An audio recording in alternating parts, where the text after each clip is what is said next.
Hi there, everybody. My name is Rush Lilivivat. I am the director of tabletop panels here at DragonCon, and we are isolated. So, in order to practice our social distancing, I am running a solo RPG. This could be a total disaster. It's an experiment. I've never done this before, and I wish that I could.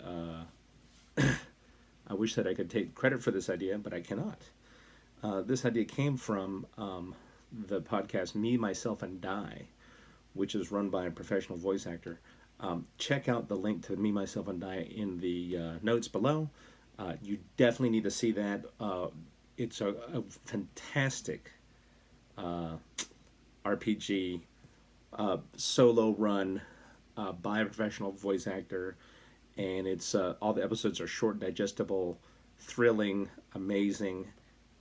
And he has several systems that he uses, Trevor does, to generate the events that happen in the game. So most of the game is generated entirely randomly, so that he is actually playing against the game. This is not just him making up a story of his own. It's not a personal novel or story told by him. So we're going to do something similar. We are not using the same systems that Trevor did for Me, Myself, and Die, but instead we're going to be using something a little bit different. We are going to explore Invisible Sun. So Invisible Sun, what is that? Invisible Sun is a game by Monte that takes place in a whole other dimension called the actuality. The short elevator pitch for Invisible Sun is that the real world is fake. The world that we live in with cars and computers and that sort of thing is fake. And the world of dreams is the real world. So that's the short version. Because our world is fake, you don't want to visit our world. Our world is known as the world of lies, basically. And just about everything about it is kind of sketchy and not that good. So we try to avoid those things at all costs and live in the actuality as much as we can. In Invisible Sun, every single character is a spellcaster of some kind. They use magic, they use magical spells to influence the world around them. These characters are called Weasley. Now, what's also interesting is there are 4 orders of Weasley, and for each of those orders, there's an entirely different magic system for each one. So if you're a weaver, your magic will work entirely different from Order of the Vance, which is what I'm going to be making here in a minute, which will be entirely different from a maker who makes stuff, and entirely different from a goetic who summons stuff. So that's very, very interesting. Now, the actuality is made up of the path of suns, and they're basically different planes of existence. You have the gold sun, silver sun, green sun, blue sun, all the way to the red sun of destruction and the indigo sun of truth.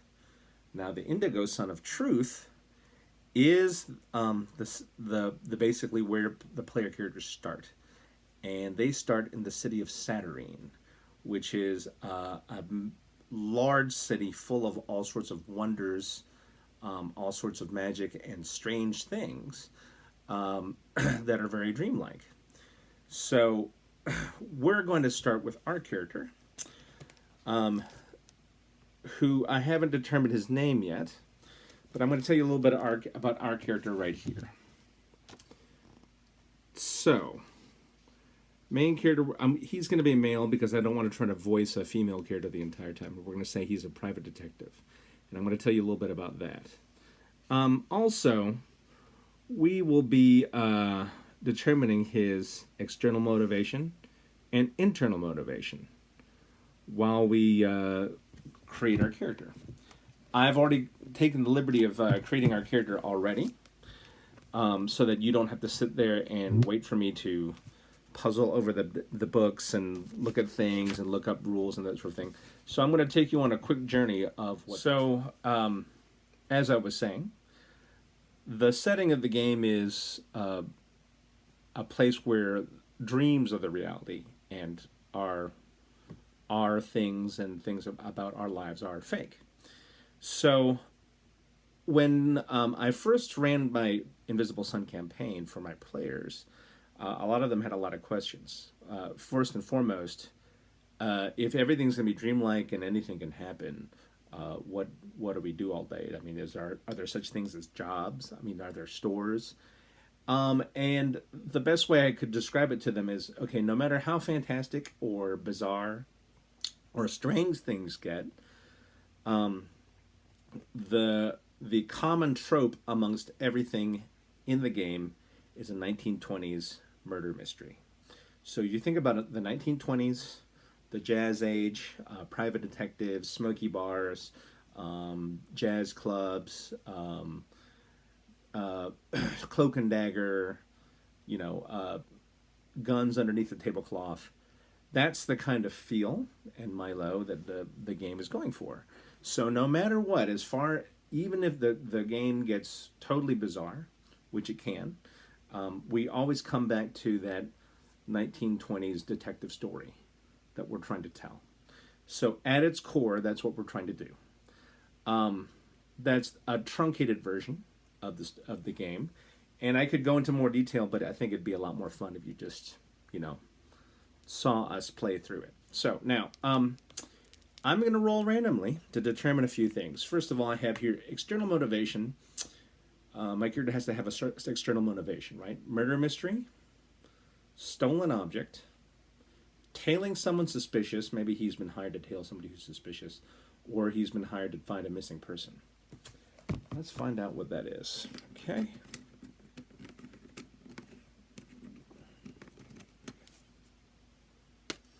Rolled a 1, so murder mystery.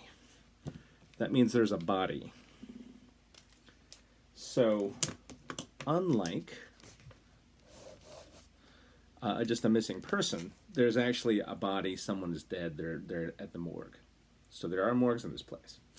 Okay, so I have to have an internal motivation as well. And so what I have here is, if you can look again, family, lost love, maybe he's addicted or he's depressed, or maybe he's suffered war trauma.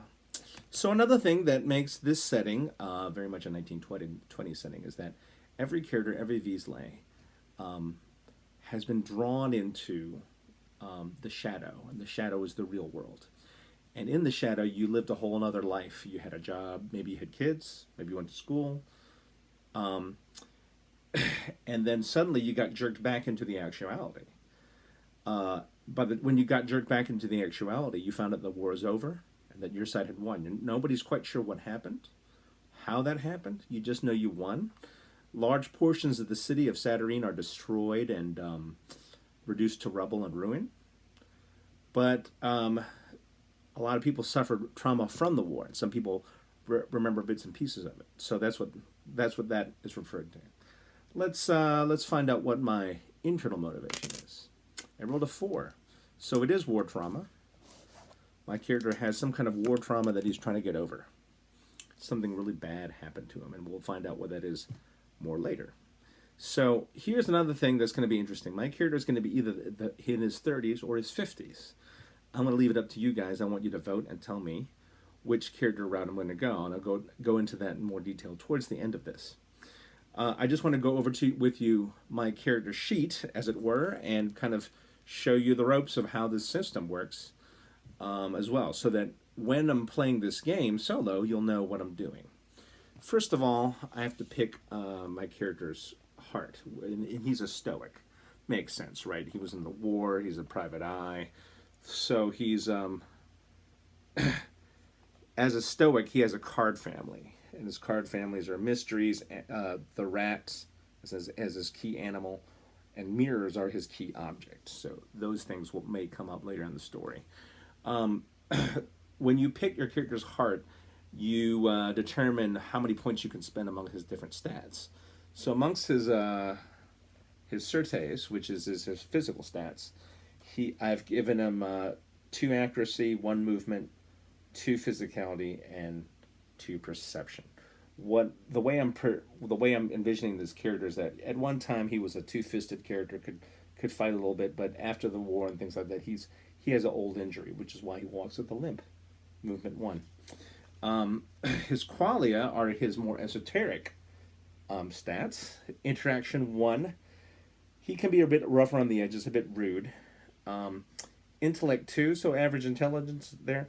Sorcery started at four, and it raises again to five, and I'll tell you why later. But I gave him a lot of sorcery because sorcery is a very important stat in this game because, of course, you're playing magic users. So, because of that, sorcery tends to be very important. And sortilege, he has got three in. Sortilege is a very cool trait. It's your ability to impose your will over reality. Normally, when we play this game, we're going to roll a d10. And the target number is going to be very simple, 1 to 10. Sometimes above 10. But let's say it's a 5. Oh, look at that, I rolled a 5. With sortilege, I can roll 2 dice and take the higher of the 2.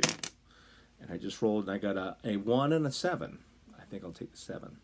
So that's how sortilege works, and by spending sortilege, you're sort of imposing your will on reality and giving yourself a better chance to succeed. What is interesting about that is sometimes, because magic plays such a big role in this game, sometimes you have to get more than one success. So for example, a magical door may require 2 successes to go through. So what that means is no matter how strong you are, no matter how much force you use against that door, if you're immortal, the door is not going to budge. If a door requires 2 successes to go through, only somebody who who had that ability of using sortilege and imposing their will on reality might be able to get past that door. So that's an interesting point there. Okay, some skills that he got just for picking his stoic character type were searching, 1. See through deception is 1 as well. Identify spell is something he got from being an Order of the Vance, which we'll get into a little bit, and he got boxing of 2 because that he got to pick a shadow skill. And so again, I imagine this guy, he was once a two-fisted kind of character, but from the war he's kind of fallen back on hard times. So I was just saying that he was from the Order of the Vance. Let me go over that. So a Vance is a kind of spellcaster that a weaver or maker or a goetic. The Order of the Vance uses their magic in a very interesting way. They study formulae, and their abilities are the most D&D like of all the characters in the game. So what happens is you have this cool little grid here, and when you want to memorize spells or prepare them, you put them in this little box, and that's how many spells you can hold in your body or your soul. When you cast one of the spells, they can either disappear, or you can choose to spend some sorcery according to the level of the spell and retain it. So this one, for example, is called Zamra's Bolt of Sorrow, and it's a level 2 spell. So because it's level 2, I could spend, if I cast this spell, I could spend 2 sorcery to keep it in my character's person, or I could just, it's gone into the ether, and that's okay as well. And the spells get bigger the more powerful they can get. So, and when my character starts out, I can carry around 1 really, really nice spell, or 2 smaller and weaker spells. Both options are fine, and so my character will want to probably advance in his order as soon as he can. So I've written down the spells here for my character, the number that he got, and we'll get into what those do and what they're all about later. After I determined that it was Order of the Vance, I had to determine his forte. Now, your forte are a set of unusual abilities that only you can do. The fortes are pretty crazy. There's all kinds of fortes, like you could turn yourself into a tentacle monster. You can eventually break yourself into small pieces and then assemble yourself again. You can control water, perhaps, or fire. There are all kinds of different fortes. These are pretty wild and crazy abilities. What's kind of cool about this is that if you don't want to mess with the spells in the game that much, you can kind of go that direction and be more of a like basically I would explain it like an X-Man. You know, you have a certain set of powers that you use that become more powerful as you go up. My character is going to breathe runes, so all the time when he's walking around, little wisps of glowing air come out of from his lips, and they turn into little runes. Most of these runes are innocuous, don't mean anything, but if he concentrates, he can make an assisting rune, which will give him a +1 to do something. Later on, I hope to advance him and get an enhancing rune. That's why I put a little dot there, but I don't have anything. I don't have that one yet. You also have to pick your soul, and his soul is the blade. It gives him the gift of enhancement to his fighting ability if he ever gets in real trouble. Now, in order to activate that, I have to use a point of crux, which is a kind of experience point, and it's very expensive. So, very rare that you'll use your soul ability, but it's sort of a last minute, desperate attempt, last resort sort of thing, and I have had players use it. Not very often, probably once a campaign kind of thing, but it happens. Finally, I had to come up with his house, so that's called his foundation. We figured out my character was an aromatic, so he has few ties to others. We determined his income, his weekly income, and his savings. Now, I cut his savings from 150 orbs, that's the currency that they use, to just 50 because he bought a really nice fashionable suit. So I determined that I went ahead and dipped into his savings and said, okay, this guy's going to have a fashionable suit. We're going to go ahead and dip into his savings. It also determined his hidden knowledge. His hidden knowledge is a very cool ability. If you don't have a skill for something, you can say, well, I have hidden knowledge about this. I don't know how to pick locks, but I just happen to know that this door is part of the Temple of Lura, and that Luran priests are all left-handed, and everything about the left hand is respected. So I would imagine that the key to opening this door would be on one of these symbols, which is that of a left hand. So I can then temporarily have a skill to help me open the door. But it's a depleting ability. So I start out with 15 hidden knowledge. As I use points of hidden knowledge, they disappear. So my house, that's an important part of the game actually, is kind of cool. It's hidden. It has 4 small rooms. And my house moves locations every 3rd day. So we haven't determined everything about my house, but I know that it's got 4 small rooms. It moves location, meaning it vanishes from place to place every 3rd day. And there's a quirk. I can give someone the location of my house by just touching them. So I always know where it is, and I can tell other people where it is by touching them because it's a hidden place. Now I have to have some character arcs. These are very important because the only way that you get experience points is through character arcs. So you don't get your experience points, basically your acumen or your crux. There are 2 kinds of experience points. Through fighting or exploring or doing anything like that. You get experience points through finishing your character's story, whatever that story may be. So currently, my only character arc is that my character wants to develop a bond with the what's known, he calls the appearing girl. She's always at the flower shop across the street from my house. And whenever my house moves, she moves with it. So I want to know more about this girl. Her name is Eleanor. That's all I know about her right now. And I also have a few connections here. I start out with a connections of level 1 with Order of the Vance. I have a connection with the Court of News, which of 2. That's a court of beings made out of pure energy, pure thought and pure energy. I also have a contact with a bartender at Zero's. Zero's is the premier club of the city of Santorini. I have a friend who's a lacuna. I'll tell you more about that later. Lacunas are living portals to other places. His name's Fred. And I have an old friend, a war buddy named Wilhelmina. And we haven't been in touch for a while, so those things are in play.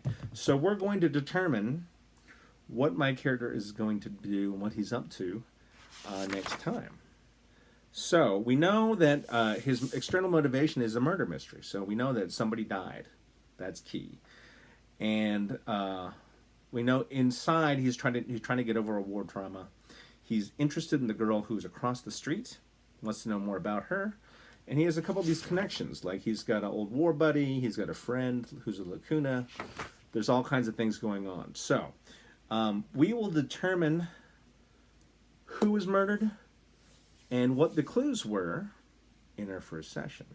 But before we start the first session, I need you guys to do something. I need you guys to vote. So my character is going to be either in his mid-30s or his mid-50s. Remember, he's a 1920s private eye living in a universe of where dreams become real. I was either going to go for the 1930s and make him sort of a rougher, tougher guy around the edges, sort of just, a little blunt, a little tell it like it is kind of character. Or I was actually going to go for making him a little bit older because I like unusual characters, and usually in these things you don't see somebody older. So maybe a guy in his 50s who's sort of like this. He talks with a little bit of a lighter tone, almost grandfatherly, and he likes stories, He likes to tell stories. Oh, that reminds me of the time. Did I ever tell you I was involved in the war? Anyhow, there we were. We were in the section of the city that's not here anymore. It totally got destroyed. But, so I'm either going to go for the 1930s, I apologize. The guy in his 30s or the guy in his 50s. I want to find out what you guys want. You guys vote. You tell me which route I'm going to take the character, and that's the route we'll go. And our first session starts next time. See you there.